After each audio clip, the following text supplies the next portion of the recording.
Part 2 of the HipShot series, tuning. So we're going to do a D tuning and then we're going to do the G tuning. Hi, I'm Byrl with Byrl Guitars and welcome to ResoBiz, where everything is greater with the resonator.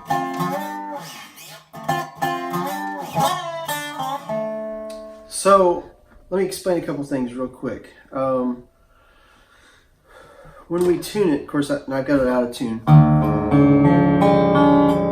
right now it's tuned in the key of W, and so we got to get it into something that's more familiar.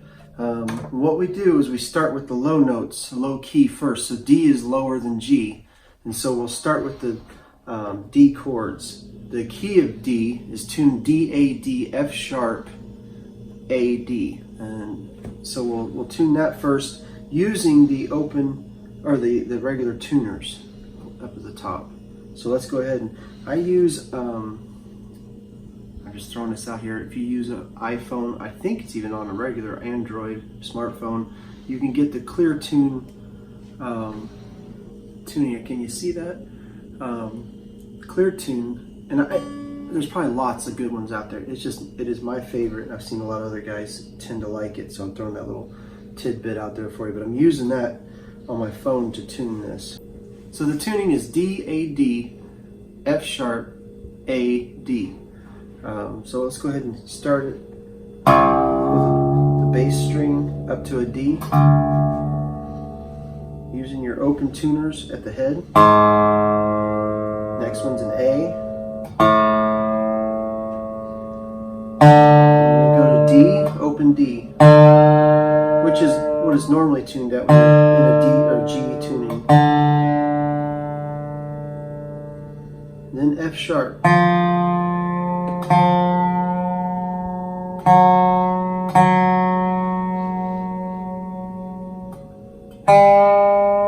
I'm doing an A now, I'm sorry. Now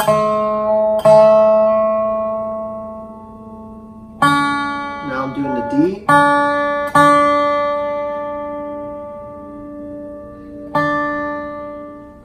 So a little tip is you should stretch your strings. You're putting on brand new strings, really stretch them.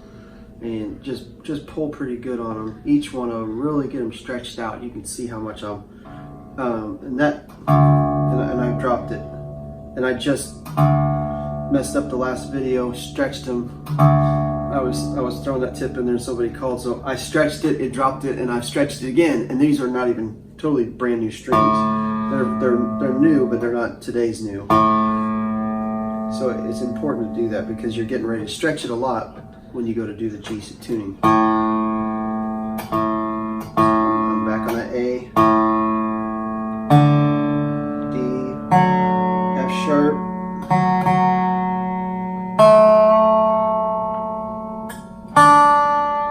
and I would say if you with the HipShot, I don't think I would change this in between sets. This is not one of the, I know guys do that with their regular setup, but when you got a HipShot, it takes a lot more time to do a change of string. So you should plan it if you've got a show you're going to do or something. Plan it and plan it ahead a day or two and tune it up. Let it set. It works the strings pretty good with this HipShot. So that's one key thing to know there. So we've got our tuning. Now what we're going to do is go into G, which I'm already real close because I've already got it. If this is brand new, none of these are set, and you're gonna bring them down. And what I would do is I would loosen the tension, tighten these, and just work one at a time. Tighten the screw down till it's real close. Pull it down and check it. And if you're real low, far away from G, then you need to crank it back up and then get it close. But once you get close, you might tweak it if you got the strength. But it's real hard to turn that. So you might have to just loosen it and tweak that little set screw, bring it back down and check it. And so I'm sharp here, so I'm gonna go off just a little bit, or loosen the pressure on it. Turning it counterclockwise. There we go. So G, B, sharp, going down, counterclockwise. There's my B, D, and then I'm going to G, And it's a little tight, so I'm gonna just loosen it and tweak it a little bit.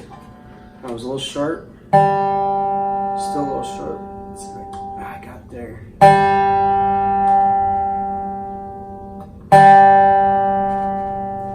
I'm on my B.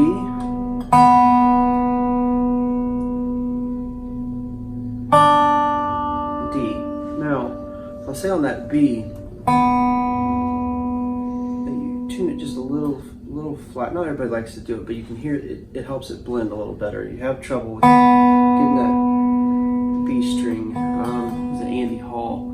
I see him teach that lesson. I think Troy Brinnemeyer teaches it that way also.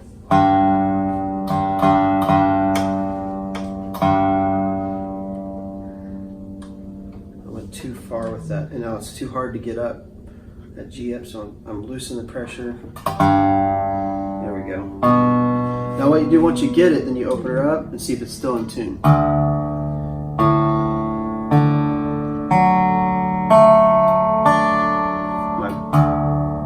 D's a little strong, so I'm going to use this tuner while it's open. Back it off a little bit.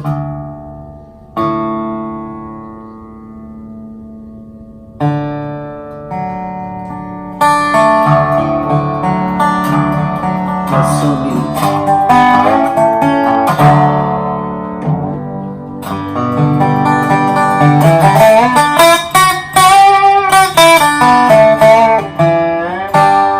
And if it's fresh in the strings, let it set and then come back and do it a little bit more. All right, a couple other tips. Number one, when you change your strings, change them one at a time. You got to keep that cone. If it's got any adjustment at all, you take them all off and your cone will slip around and be out of adjustment. It's got to be the right amount of distance from your 12th fret. And then it's kind of how you set your intonation, and it's supposed to be straight. If it's crooked, you'll have maybe your center strings might have right intonation. This one will be sharp, the other will be flat. It'll be a mess. One at a time. Then I wouldn't change these. Don't loosen these up. Just kick this back when you go to change your strings, and then I cut them, loosen them up here. I cut them, pull them out the back side, and there's probably a lot of other ways. I would say this too. I did my last video and I showed how I wrap these, and somebody very kindly put in a note that with the locking tuners, they say you can pull them straight through the hole, tighten it, and then just clip the excess off. You don't even have to wound it. Now I'm like, I've never done it that way, and to me, I'd rather the overkill. So, but that was something you might want to try too for simple tuning. Just pull it through, and you do have those locking tuners. Lock them down tight on the back, and it should crimp that string. It's according to what somebody told me, so you can try that if you like. And I think that'll help you tune and change the strings easier there. But don't change these; they'll already be pretty well set. All right, thank you very much for watching, and don't forget, if you would, subscribe and check the box for a like if you liked it, if it was helpful. Thank you.